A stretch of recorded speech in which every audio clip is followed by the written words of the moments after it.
Ziya ismli bolaning oilasi juda ham kambag'al yashashardi. Ular shaharning eng kambag'al rayonida yashardi. Bugun biz sizlar bilan Xitoy komediyasi ko'ramiz. Kichkina bolaning oilasi shunaqangi darajada kambag'al yashashardiki, hattoki ular kechqurun yotayotganda kurtka kiyib yotishardi, chunki uyda isitgich yo'q edi. Ziya har doim suv kamligidan kranning tagiga tog'ora qo'yib qo'yardi va shu suvdan foydalanishardi. Hattoki Ziyani uyga kelgan o'qituvchilari, maktab direktorlari ko'rib, shunaqangi ham kambag'al rayon bormikan, shunaqa kambag'al yashaydigan oilalar bor ekan deb hayron qolishardi. Bola esa juda ham mehnatkash, insofli, oqko'ngil bo'lib o'sayotgandi va har bitta narsaga shukur qilib yashardi. Lekin afsuski Ziya oiladagi sirni bilmasdi. Uning ota-onasi aslida juda ham milliarder odamlar edi. Lekin Ziyaning otasi kambag'al bo'lib o'sgani uchun va shunaqa ahvolga shu holatdan kelgani uchun, "Mani bolam ham qiyinchilik ko'rsin, balki qiyinchilik ko'rsa menday bo'lib ulg'ayadi" deb unga hech nima demasdi. Va atrofdagilar hammasi Ziya uchun oddiy odamlar edi, lekin aslida ular ham aktyor edi. Hattoki ularning qo'shnilari, yo'ldagi odamlar hammasi aktyor edi va Ziyani qo'riqlab unga qarab yurishardi. Ziyaning onasi esa bundan har doim charchardi va qimmatbaho brasletlarini taqqanda doim otasi "Buni yashir, Ziya ko'rib qolmasa, bizning aslida boy odamligimizni bilib qoladi" deb har doim onasini urishardi.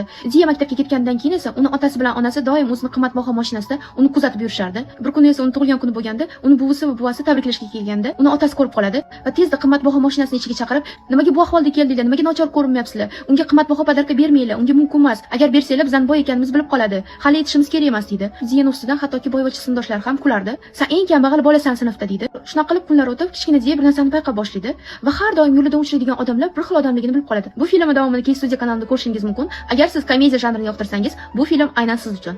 Ha, aytgancha eng yaxshi dramalarni ko'rmoqchi bo'lsangiz, mening Instagram akkauntimga obuna bo'lish esingizdan chiqmasin.